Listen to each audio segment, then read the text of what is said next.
Noon talaga actually, takot akong magbigay. Yung natatakot akong mawalan.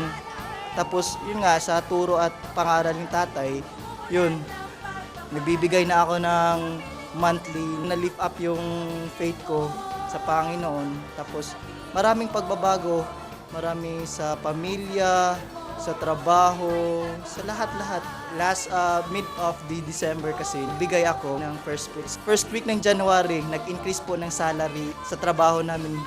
Kaya nagpapatunay lang talaga na ang pagbibigay, papala mo sa Panginoon. Dahil sa pagbibigay ko, ngayon ang pamilya ko ay ligtas na. Ito na po ang panahon na ang lahat ng ari-arian natin, mga treasure natin na nandito sa lupa, ngayon po ibigayin po natin, ipulbas po natin ibigay sa lahat ng gawain ng ating Diyos na buhay upang marami pong kaluluwa ang mawin, upang kayo rin po magpagpala na katulad ko. Purihin ng Panginoon dahil last year, punong-puno kami ng problema, pagsubok sa buhay. Tapos simula nung natutunan namin yung totoong pagbibigay, sumusunod kami sa pagta-tithes and sa iba pang Thanksgiving or sa pagpunta pa sa ibang bansa. So lahat ng yun tinutustusan namin. Sa work ko dati kasi muntik na ako mawalan ng trabaho. So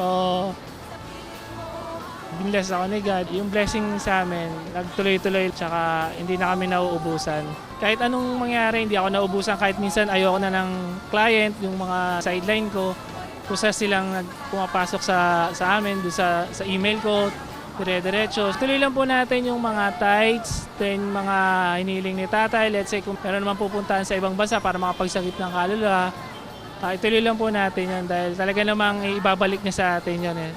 Kahit ako mismo naranasan ko na yung mga pagpapalang ibinigay sa amin. Ako po si Brother Rolando Wanse sa Iloilo City. Nais ko pong bahagi o i-share sa inyo ang kabutihan ng Diyos, katapatan, patungkol sa pagbibigay. Dati po, empleyado lang po ako sa isang meat processing. At purihin po ang Diyos sa patuloy ko pong pagsunod. Unti-unti niya po akong pinagpapala hanggang sa nung lubos na ang pagsunod, ay lubos niya rin po akong pinagpala. At purihin po ang Diyos mula sa pamamasukan, binigyan niya ako ng sariling negosyo. Nakikita ko ang kilos at ang kamay ng Diyos na sumasama sa akin sa paghahanap ng customer, mga supplier, ang favor ng mga supplier ay aking na gamit. Lumaki ang negosyo at salamat sa Diyos at nagkaroon ng branch sa Bacolod. At purihin ang Diyos nung umpisa nangungupahan mula sa maliit sa isang kwarto. Ngayon isang compound na malaki ng negosyo at marami na rin ang mga manggagawa.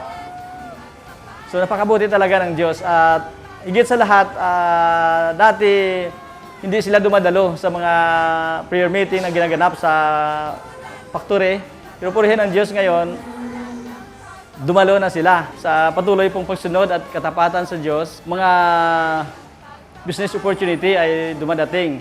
Ngayon, mayroon na naman akong panibagong transaksyon at ito po ay hauling ng mga beverage product. Purihin po ang Diyos, panibagong source of income. Dati po nag-umpisa kami sa walang puhunan, walang kagamitan, walang lupa, walang bahay. So ngayon, marami ng sasakyan, may factory at may lupa at nakakuha ko ng bagong unit sa townhouse. Kaya nai-encourage ko kayo na magbigay. Dahil sa pagbibigay, tunay nga sabi ng lingkod ng Diyos na walang mawawala. Pagkos madadagdagan at dadami pa ang ating mga ari-arian. Ano man ating tinatangkilik, pag ito'y binigay natin sa Diyos, ito'y kanyang pararamihin.